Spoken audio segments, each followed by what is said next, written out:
오늘 본문 말씀을 가지고 무엇을 기도할까 이런 제목으로 말씀 전하도록 하겠습니다. 어떤 여집사님이 계셨습니다. 근데 이 집사님은 평소에 기도 생활을 많이 하지 않았습니다. 그러던 찰나 대표 기도를 하게 되었답니다. 그래서 기도를 어떻게 할까 걱정도 되고 무엇을 해야 될지 몰라서 기도문을 작성을 했어요. 잘한 거죠. 기도문을 작성을 해서 이제 다음 주 대표 기도를 준비하면서 이제 책에 딱 꽂아두었습니다. 그리고 난 다음 주가 되었습니다. 그리고 예배 시간에 맞추어서 지난번에 작성했던 기도문을 찾으려고 딱 봤는데 어느 책에 넣어놨는지 모르겠는 겁니다. 그래서 막 찾았는데 찾지를 못했던 거예요. 근데 시간은 다 되었고 어쩔 수 없이 갔습니다. 그래서 너무 당황한 이 집사님은 더듬더듬 적었던 내용들을 기억하면서 땀도 나고 하면서 식은땀을 흘리며 기도를 했습니다. 그래도 여러분 성도님들이 그 마음을 알았는지 막 힘들어하는 그 집사님의 기도의 한 구절이 끝날 때마다 아멘, 아멘 해주니까 그나마 힘이 나서 기도를 잘 마칠 수가 있었습니다. 이제 문제는 기도를 다 마쳤어요. 근데 제일 마지막 부분이 생각이 안 나는 거예요. 뭐죠? 예수님의 이름으로 기도합니다 하고 기도를 끝내야 되는데 이게 생각이 안 나는 거예요. 그래서 땀을 뻘뻘 흘리고 있으면서 당황하는 집사님의 머릿속에 지난번에 목사님이 설교했던 내용이 떠올랐던 거예요. 예수님이라는 사람이 무리를 걸어가셨다라는 설교가 생각이 났대요. 어때 그건 생각이 났는지. 그리고 기도를 이렇게 끝을 맺었다고 합니다. 과거에 무리를 걸어가신 그 사람의 이름으로 기도드립니다. 아니 예수님이라면 기억했을 텐데 이렇게 기도를 끝냈다고 합니다. 자, 여러분 무엇을 기도해야 할까요? 잘 기억해야 합니다. 보통 유대인들은 서서 기도를 드립니다. 우리도 이제 성경을 통해서 나왔죠. 서서 기도를 드리는데 근데 정말 간절한 기도가 있으면 무릎을 꿇고 엎드려서 기도를 합니다. 오늘 본문에도 사도 바울이 베드로 에베소 교인을 위해서 무릎을 꿇고 기도하는 장면이 오늘 본문의 내용입니다. 그래서 14절 15절을 보면 하늘과 땅에 있는 각 족속의 이름을 주신 아버지 앞에 무릎을 꿇고 비노니 바울이 이렇게 기도하죠. 그렇다면 바울은 에베소 성도들을 위해서 무엇 때문에 무릎을 꿇고 간절히 기도를 했을까요? 그러면 우리는 바울의 이 기도를 통해서 무엇을 간절히 기도해야 될지 세 가지로 살펴보도록 하겠습니다. 첫 번째는 뭐냐 하면 속사람의 강건함을 위해서 기도해야 된다는 겁니다. 자, 우리 16절 말씀인데요. 같이 한번 읽어보겠습니다. 시작. 그의 영광의 풍성함을 따라 그의 성령으로 말미암아 너희 속사람을 능력으로 강건하게 하시오며. 아멘. 여러분 속사람이 뭘까요? 우리의 영혼입니다. 우리의 내면을 말하는 것이죠. 여러분 그 우리의 속사람의 강건함을 위해서 기도해야 된다라고 말합니다. 우리가 예수 믿는다고 할 때 모든 예수 믿는 사람들이 그 영혼이 건강한 것은 아니지요. 자존심은 강한데 자존감이 약한 사람이 있습니다.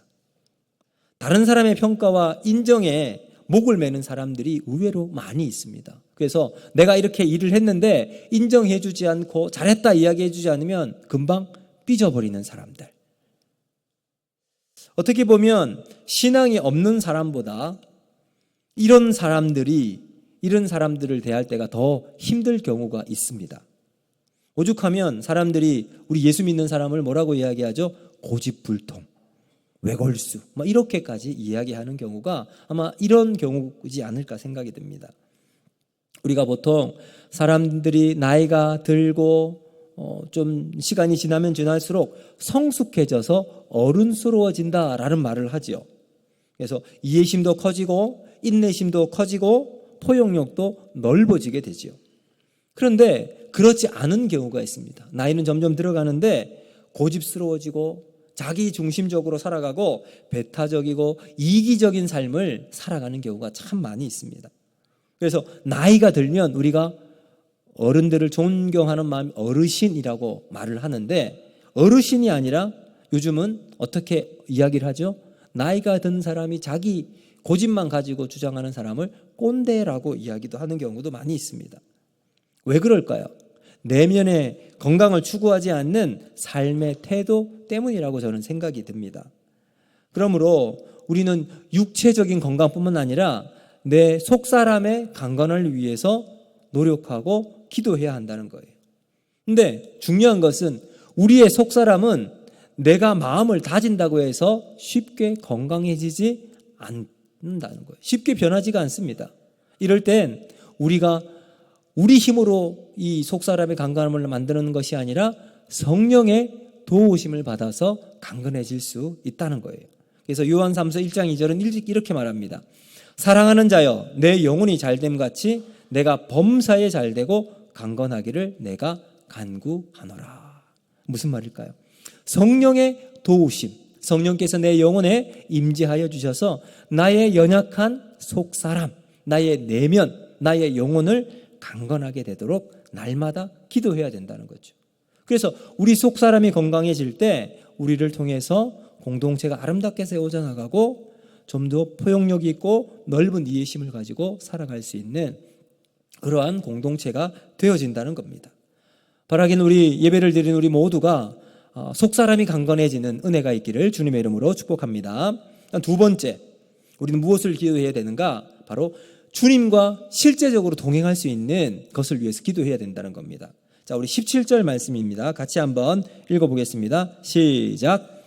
믿음으로 말미암아 그리스도께서 너희 마음에 계시게 하시옵고 너희가 사랑 가운데서 뿌리가 박히고 터가 굳어져서. 아멘. 바울은 예수님이 에베소 성도들의 마음에 계시게 해달라고 그렇게 기도하고 있습니다. 한번 생각해 보세요. 바울이 에베소 교인들 이미 예수님에 대해서 전했고 에베소 사람들도 예수님을 믿고 있었잖아요. 그럼에도 불구하고 바울이 이렇게 기도한 이유가 뭘까요? 예수님이 에베소 성도들의 마음에 계시게 해달라고 기도하고 있습니다. 자, 그 이유가 뭐냐 하면 여기 나와 있는 거하다라는 말은 파로이케오와 파토이케오라는 단어, 두 단어를 이야기할 수가 있는데, 자, 파로이케오라고 하는 말은 잠시 잠깐 머물 때 사용하는 단어입니다. 근데 파토이케오라는 말은 아예 정착해서 살고 있는 것, 거주할 때 사용되는 단어입니다. 그래서 오늘 이 17절에 나오는 계시게 하옵고, 여기 있죠. 계시게 하옵고이라는 이 말은 파토이케오입니다. 파토이케오. 즉 무슨 말일까요? 주님이 항상 내 안에 거하면서 동행하며 살아가게 달라는 의미입니다. 우리가 신앙생활을 하면서 예수님을 대해서 알고 싶어서 기도하는 경우가 참 많이 있습니다. 예수님, 내 인생에 하나님의 능력을 보여주시옵소서. 기적을 보여주시고 예수님께서 이 땅에 오셔서 어떻게 알고 있는지 우리는 말씀을 통해서 잘 알고 있습니다. 그럼에도 불구하고 우리는 성경을 매일 읽잖아요. 그렇죠? 성경을 읽으면서 성경에 나오는 하나님, 성경에 나오는 예수님에 대해서 우리가 다시 한번 깨닫게 됩니다. 예수님을 알기 위해서 우리가 많이 노력을 하죠. 이와 같이 우리가 예수님, 우리 하나님에 대해서 알려고 노력하는 것은 참 중요하고 귀합니다. 근데 우리가 이것을 뛰어넘어야 할 것이 있는데 그게 뭐냐 하면 예수님에 관해서 아는 것과 예수님을 아는 것과는 차이가 있다는 거예요. 자, 어떤 차이가 있죠? 예수님에 관해서 아는 것은 그냥 예수님이라고 하는 객관적인 어떤 한 사람에 대해서만 아는 거예요. 그 주변에 대한 이야기. 예수님께서 성령의 세례를 받으시고 요단강에서 세례를 받으시고 또 3년 동안 사역을 하셨고 십자가 달려 돌아가셨고 사흘 만에 부활하셨다는 이러한 예수님의 구체적인 행적들에 대해서 아는 것. 이게 지식으로 알아나가는 거죠. 근데 여러분 우리의 신앙생활은요. 이런 예수님에 대한 지식이 아니라 예수님을 알아야 합니다. 예수님을 아는 것을 우리는 뭐라고 이야기하죠? 예수님을 체험하고 말씀을 통해서 예수님을 만날 때 우리는 예수님을 알아가는 겁니다. 예수님이 실제 내 삶에 계셔서 거주하셔서 파토이케오의 삶을 살아가는 거죠. 예수님이 내 안에 계시면 그 예수님이 나의 삶의 주인으로, 예수님이 인도하시는, 예수님 말씀하시고 예수님의 생각을 내 생각에 담아서 삶을 살아가는 삶. 그럴 때 우리의 내면이 강건해지는 삶을 살아갈 수 있게 된다는 거예요. 그래서 오늘 성경 말씀을 뿌리가 박히고, 여러분, 예수 그리스도가 내 안에 뿌리가 박히게 되면 예수님에 관해서 아는 사람, about Jesus, 예수님에 대해서 알 때는 그 예수님의 믿음이 우리 속에 뿌리를 박지 못하잖아요. 근데 예수님을 알면 예수님이 내 안에 뿌리가 내리게 됩니다. 그때부터 내 안에 변화가 일어나게 되고 실제적인 믿음의 길을 걸어갈 수 있게 되는 거죠. 바라기는 오늘 우리 예배를 드리는 우리 모두는 예수님이 내 안에 살아계셔서 예수님에 대해서 아는 것이 아니라 예수님을 알아가서 예수님과 동행하고 거주하며 살아가는 삶으로 주님 앞에서 살아가는 우리 모두가 되기를 주님의 이름으로 축복합니다. 그래서 우리가 이를 위해서 기도해야 된다는 거죠. 자, 마지막 세 번째는 그리스도의 사랑을 새롭게 알기를 기도해야 된다라는 겁니다. 자, 우리 18절과 19절 말씀인데 우리 같이 한번 읽어보겠습니다. 시작. 능히 모든 성도와 함께 지식에 넘치는 그리스도의 사랑을 알고 그 너비와 길이와 높이와 깊이가 어떠함을 깨달아 하나님의 모든 충만하신 것으로 너희에게 충만하게 하시기를 구하노라. 아멘. 자, 에베소 성도들이 교회에 모인 것은 하나님의 사랑을 알았기 때문에 모였습니다. 그렇죠? 하나님의 사랑을 몰랐다면 모이지 않았을 거예요. 그럼에도 불구하고 왜 그리스도의 사랑을 알도록 기도해야 할까요? 그리스도의 사랑에 대해서 알도록 기도해야 된다. 여러분, 18세기 미국 부흥운동의 주역이었던 조나단 에드워드가 쓴 신앙 강증론을 보면 이런 이야기가 있습니다. 왜 사람들이 잘 변하지 않을까? 우리가 예수도 믿고 말씀도 알고 예배도 드리는데 왜 우리는 변하지 않을까? 이런 여기에 대해서 조나단 에드워즈는 이렇게 말합니다. 변화의 모티브가 있다. 변화의 모티브는 두 가지가 있대요. 사람이 변화되는데 두 가지 모티브가 있는데 첫 번째는 이모션이에요. 이모션, 감정이라고 말하죠. 두 번째는 affection. affection은 정감, 사랑 이런 의미입니다. 자, 여러분, 이모션은 어떤 거예요? 감정이잖아요. 그렇죠? 우리가 사랑을 느낄 때 사랑의 감정을 느끼면서 사랑이 우리 속에 쭉 스며들어오게 됩니다. 자, 이모션은 우리의 삶을 풍성하게 만드는 너무 중요한 요소입니다. 그런데 이 이모션은 순간적인 변화는 가져다 줄 수 있지만 근본적인 변화는 가져다 줄 수 없다라고 조나단 에드워드가 이야기합니다. 그래서 우리를 변화시키는 것은 이모션이 아니라 affection이다. affection은 우리가 이 하나님을 향한 이게 감정으로 그치지 않고 내 안에 하나님의 사랑을 직접 경험하게 되는 것을 이야기합니다. 그래서 어펙션을 경험할 때 우리 마음 깊숙이 자라나고 있는 쓴뿌리들, 애착, 우리 안에 있는 잘못된 마음들이 변화가 일어나게 되면서 예수님의 마음을 우리 속에 담아갈 수 있다라고 이야기를 합니다. 여러분, 우리가 TV를 보다 보면 이제 뭐 아프리카에 오지에 참 힘들게 살아가는 어린이들이 나올 때가 있잖아요. 그리고는 이제 막 그 영상을 보면서 여기로 전화해 주세요. 후원해 주세요. 라고 하는 이제 이런 광고가 나올 때가 많습니다. 그 광고를 보면 참 불쌍하고 어려운 그 아이들을 도와주고 싶은 마음이 생겨요. 그런데 직접 그렇게 전화해서 여러분 하는 경우는 많이 없어요. 왜 그럴까요? 우리 내면에 깊숙이 자리 잡고 있는 내 생각과 아니면 내 주변의 환경이 더 크게 느껴지기 때문에 그렇죠. 우리 속에 깊숙이 자리 잡고 있는 세속주의, 황금만능주의, 이것이 감정으로는 받아들일 수 있지만 그것이 어펙션으로 이어지지는 않는다는 거예요. 그래서 우리의 삶의 중심이 이모션이 아닌 어펙션이 되어야 된다. 이렇게 조나단 에드워즈는 우리에게 이야기를 해주고 있습니다. 이제 얼마 전에 제 모교회의 제 후배였는데 이제 목사님이 되었습니다. 그리고 얼마 전에 이제 캄보디아로 선교를 떠난 한 목사님이 계시는데 좀 기도를 참 많이 했어요. 기도하고 이제 우리 모교에 우리 이제 목회자로 있는 사람들이 한 10몇 명 있습니다. 거기에 카톡을 올렸어요. 목사님, 이제 이렇게 이제 선교를 떠납니다. 기도해 주십시오. 이렇게 이제 해놨습니다. 고민도 많이 됐을 거고 또 하나님 앞에서 자기의 사명과 소명을 가지고 선교지로 이제 목사님이 떠나게 되었습니다. 어떻게 그런 변화가 일어날 수 있었을까요?